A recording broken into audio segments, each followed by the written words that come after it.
नमस्ते दोस्तों, स्वागत है आपका हमारे इस चैनल में। भारत में वैज्ञानिक अनुसंधानों और आविष्कारों की परंपरा आदिकाल से ही चली आ रही है। आज के नवीन खोजें और सिद्धांत भारतीयों ने सैकड़ों वर्ष पहले ही प्रतिपादित कर दिए थे। भारतीय विज्ञान परंपरा विश्व की प्राचीनतम वैज्ञानिक परंपराओं में से एक है। भारत में विज्ञान का उदय आज से लगभग 5000 वर्ष पूर्व हुआ था। भारत में यह आविष्कार ऐसे समय पर हुआ जब आधे से ज्यादा दुनिया का ध्यान खाना और पानी जैसे चीजों को खोजने तक ही सीमित था। हम यह नहीं कहते कि सभी आविष्कार भारत में हुए, लेकिन सैकड़ों साल पहले ऐसे सिद्धांतों और आविष्कारों को भी अनदेखा नहीं किया जा सकता। तो आइए आज जानते हैं ऐसे ही कुछ महान व्यक्तियों के बारे में। बोधायन। बोधायन भारत के प्राचीन गणितज्ञ और शुल्ब सूत्र तथा श्रौत सूत्र के रचयिता थे। पाइथागोरस के सिद्धांत से पूर्व ही बोधायन ने ज्यामितीय के सूत्र रचे थे, लेकिन आज विश्व में यूनानी ज्यामिति शास्त्र, पाइथागोरस और यूक्लिड के सिद्धांत ही पढ़ाए जाते हैं। उस समय भारत में रेखागणित, ज्यामितीय तथा त्रिकोणमिति को शुल्ब शास्त्र कहा जाता था। हमने गणित में पाइथागोरस के सिद्धांतों को पढ़ा है, लेकिन वास्तव में इसकी खोज पाइथागोरस ने नहीं बल्कि बोधायन ने की थी। 2800 वर्ष पूर्व ही बोधायन ने रेखागणित, ज्यामितीय के महत्वपूर्ण नियमों की खोज की थी। इस बात से साफ होता है कि भारतीय गणितज्ञों को इसकी जानकारी पाइथागोरस से पहले ही थी। लेकिन भारत का यह दुर्भाग्य है कि इस प्रमेय का श्रेय पाइथागोरस को ही दिया जाता है। आर्यभट्ट। आर्यभट्ट प्राचीन भारत के सबसे महान गणितज्ञ, ज्योतिषविद एवं खगोलशास्त्री थे। विज्ञान और गणित के क्षेत्र में उनका अतुलनीय योगदान था। कोपरनिकस से लगभग 1000 साल पहले ही आर्यभट्ट ने यह खोज कर ली थी कि पृथ्वी गोल है और वह सूर्य के चारों ओर चक्कर लगाती है। उन्होंने पृथ्वी की एक परिक्रमा का बिल्कुल सटीक समय ज्ञात किया था।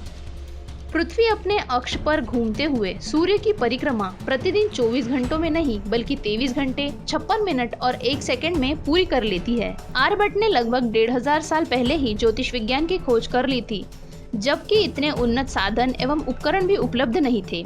उन्होंने बताया कि चंद्र एवं ग्रह यह सूर्य प्रकाश के परावर्तित होने के कारण प्रकाशमान होते हैं। वास्तव में उनका अपना कोई प्रकाश नहीं होता है। आर्यभट्ट ने शून्य की खोज की, जो गणित की सर्वश्रेष्ठ खोज मानी जाती है। उन्होंने ही सर्वप्रथम स्थानिक मान पद्धति की खोज की। इतना ही नहीं, उन्होंने पाई के मान की भी खोज की। इस प्रकार आर्यभट्ट हमारे देश के महान गणितज्ञ, ज्योतिर्विद एवं खगोल शास्त्री थे, जिनका इन क्षेत्रों में अतुलनीय योगदान रहा। महर्षि कणाद। महर्षि कणाद को परमाणु सिद्धांत का जनक माना जाता है। इन्हीं के नाम पर परमाणु का नाम कण पड़ा।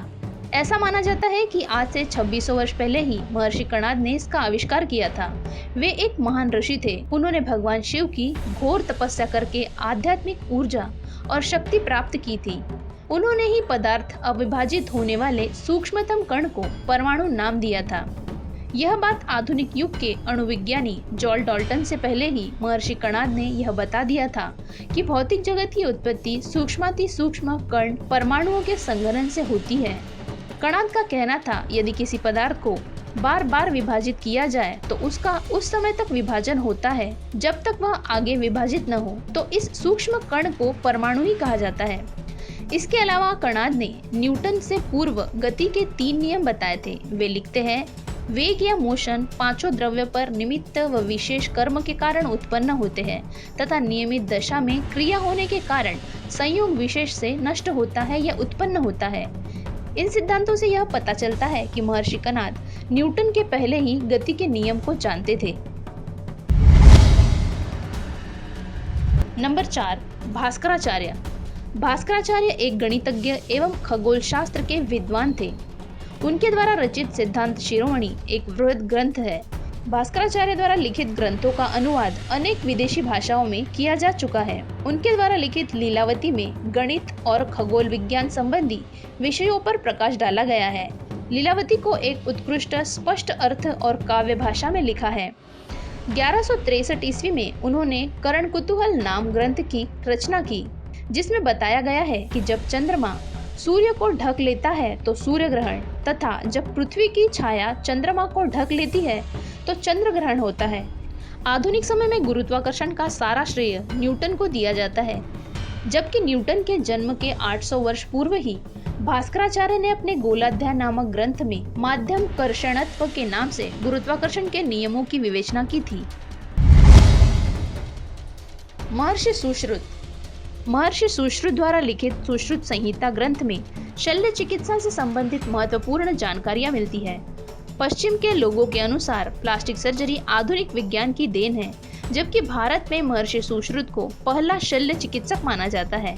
आज से करीब 2600 साल पहले युद्ध या प्राकृतिक विपदाओं में जिनके अंग भंग हो जाते थे, उनके लिए महर्षि सुश्रुत उन्हें ठीक करने का काम किया करते थे। उन्होंने 1000 ईसा पूर्व अपने समय के स्वास्थ्य वैज्ञानिकों के साथ प्रसव, मोतियाबिंद, कृत्रिम अंग लगाना, हड्डी जोड़ना, पथरी का इलाज और प्लास्टिक सर्जरी जैसे कई तरह की जटिल शल्य चिकित्सा के सिद्धांतों को प्रतिपादित किया था। महर्षि सुश्रुत को दिमाग में शल्य क्रिया और प्लास्टिक सर्जरी करने के लिए भी जाना जाता है। उन्होंने अपने साथियों के साथ 3000 से भी अधिक ज्यादा शल्य क्रियाएं की थी। आधुनिक विज्ञान केवल 400 वर्ष पूर्व ही शल्य क्रिया करने लगा है, लेकिन महर्षि सुश्रुत ने 2600 वर्ष पूर्व यह कार्य करके दिखा दिया था। उनके पास अपने बनाए गए उपकरण थे, जिन्हें वे उबालकर प्रयोग करते थे। आचार्य चरक। अथर्ववेद में आयुर्वेद के कई सूत्र मिल जाते हैं। धन्वंतरी, रचक, च्यवन और सुश्रुत ने विश्व को पेड़, पौधों और वनस्पतियों पर आधारित एक चिकित्सा शास्त्र दिया।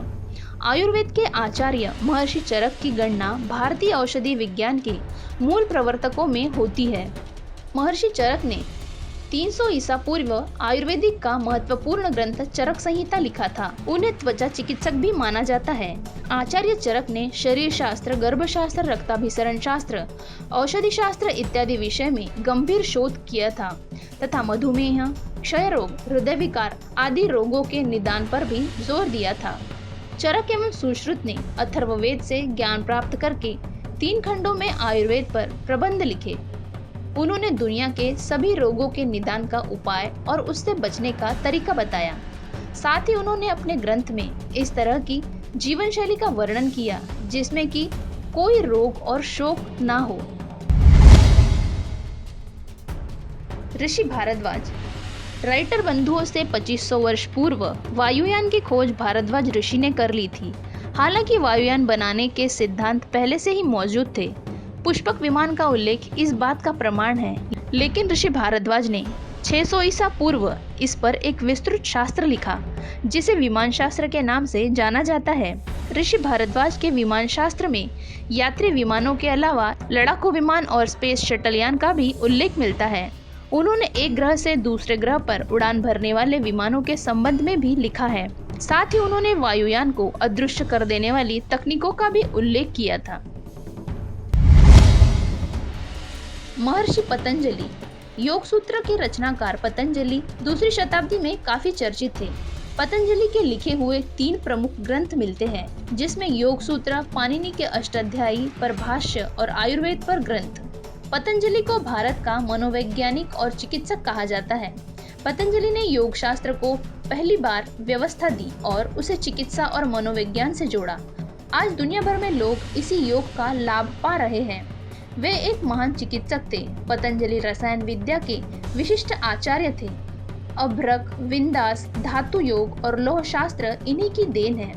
पतंजलि संभवतः पुष्यमित्र शुंग के शासनकाल में थे। अखिल भारतीय आयुर्विज्ञान संस्था एम्स ने 5 वर्षों में अपने शोध का निष्कर्ष निकाला कि योग साधना से कर्क रोग से भी मुक्ति पाई जा सकती है।